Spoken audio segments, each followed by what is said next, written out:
G'day all. Today I've got a CPI CP2000 base station that I sold to a gentleman in the eastern states, unbeknown to me, and there was a few things wrong with it. There wasn't transmitting properly on some of the lower bands. It missed out on some of the channels. I don't know exactly what. So I took it back to the tech, and that was in I think late November, December. So yeah, it's back now. What have we got? We got the 12th of February. So we got some parts for it. It's got had some new ICs in the divider stage. Also, a few of the caps were changed in the power supply, and also some resistors were changed out as well. So we'll just I'm just going to do this for the gentleman that owns this radio, so they can see that the radio is transmitting on AM, so obviously it's going to transmit sideband, everything like that. So we'll just key down on channel 1, dead key of about 5 watts, and yeah, audio, yeah, goes pretty hard on AM, and also the fact that the modulation is audio, yeah, very, very strong. So probably back off the mic gain a bit.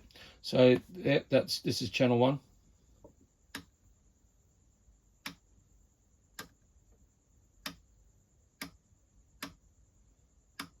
Hopefully you can see that in the frequency counter in the background there to the left. I'm just going to flick through the channels. We're running into a 300 watt dummy load, so no drama there at all.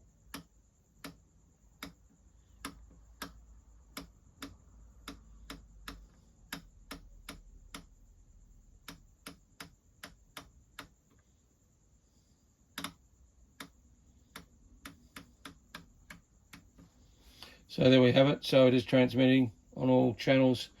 Audio 1 2, audio 1 2. So yeah, it's transmitting upper side, audio lower side. I've got my little test radio up above the frequency counter, a little unit, or President Grant, and wow, this thing, and that's just got a dummy load in it. It should hear this thing. So yeah, it's all come back fine, as you can see. Meters are done and everything like that.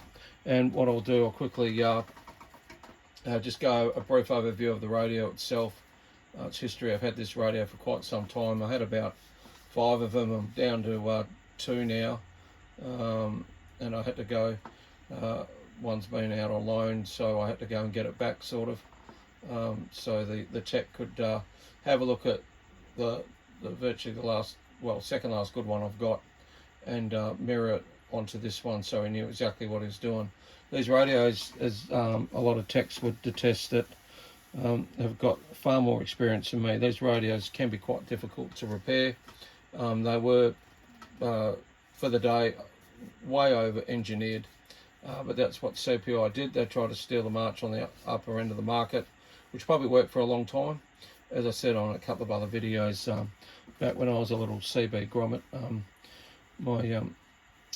my stepfather bought one back from the States. He bought back one of these, and yeah, I was just in awe of it. It cost him a fair bit, but luckily, back in the day, I think the exchange rate was good, and he got a pretty good deal. He bought it back in his personal luggage, and I used to tell people what I was running, and they just used to laugh at me that a lot of people didn't even know what they were. But then, yeah. So that was back in the day, and I've always had an affinity for CPI ever since. I was pretty lucky. Okay, so just go through the radio itself just quickly. So it's a 40 channel AM, lower side, upper side. This radio did have extra channels in it. That was probably some of the problem with the radio. I requested to the tech that he take the extra channels out, put it back to standard, and for whatever reason, I think a few things went a little bit haywire, unbeknownst to me and him. So, but it's fixed now. This thing absolutely cranks. So we've got the usual suspects here. It's got a SWR bridge, and also it's got an inbuilt compressor for the microphone as well, so you don't really need to run a power mic. A lot of people say they're a little bit narrow on the audio, but yeah, you can fix that. You can run a power mic if you want to, but probably not to run it too hard, because it already got compression compression circuit in there. So maybe an amplified mic, maybe, but you don't need to run a compression microphone into a radio. It's already got microphone compression built in. Noise blanker works well. Automatic noise limiter, great. So all these knobs have been cleaned up. You know, a lot of them fade, as you know. They yellow out, oxidized, so those all been cleaned up. The cover of it's really good. So what I'm going to do now, quickly, I'm just going to turn it off so I don't electrocute myself, which can happen because I'm running this on 110 volts, and I'm just going to unplug it so nothing happens at all. And what I'm going to do, I'll just take the phone off the stand here. We're going to have a quick look inside. Apologies for any of that. So what we're going to do, we're going to have a look inside. I'll take the cover off. These things do run warm. And let's have a look. Okay, so in the power supply, the three main coaxial caps were replaced. There's a couple of, I don't know if you can see them down there. I'm pretty sure that's where the burnt resistors were. They were still working. You can see them there, the two blue ones. They were still working and fine, but I said no, replace them out. So that's been replaced. That's all been cleaned up.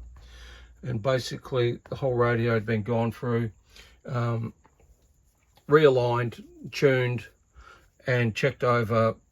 Yeah, so it's, you can see by the boards, I don't know if a lot of people know about these CPI radios. They're fairly busy. The RF cans here. A lot of design work went into these radios. They're absolutely fantastic. So there we have it. Back up and running, good as gold.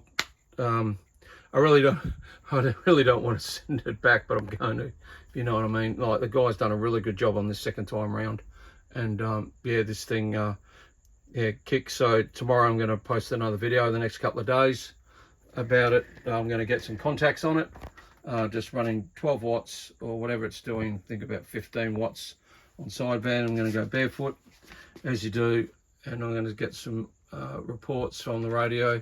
Hopefully there'll be a bit of skip around. Obviously I'll work during the day, so hopefully by the time I get home. There is a lot of Germany and Europe coming into Perth around 7 o'clock Western Standard Time at the moment, 8 o'clock. Usually for about an hour, then it sort of peters out. We're starting to come into our skip cycle now, where a lot of Europe come in and a lot of eastern state stations really start coming in as we probably we're right in the middle of our summer. I think last on Saturday or Friday or Saturday it was 43 degrees Celsius here, 43, 44. We've had a couple of days like that, and I think we're just about due for another one later in the week. I think they're forecasting 41 Celsius. So back in the old scale, I think that's like 112, maybe, something like that. Yeah, it's fairly spicy on the heat, but it's a good heat. It's a dry heat, not a humid heat. All right, so that's the first of a two-part video. The next one, I've said, will be on-air testing, and so the owner can see it working. And if I can get to the other side of the country on it barefoot, and that's about 4,000, 5,000, 6,000 kilometers away, I'm sure he'll be very happy with it. Okay, that's the part one of this video. Catch you on the next one. 73s.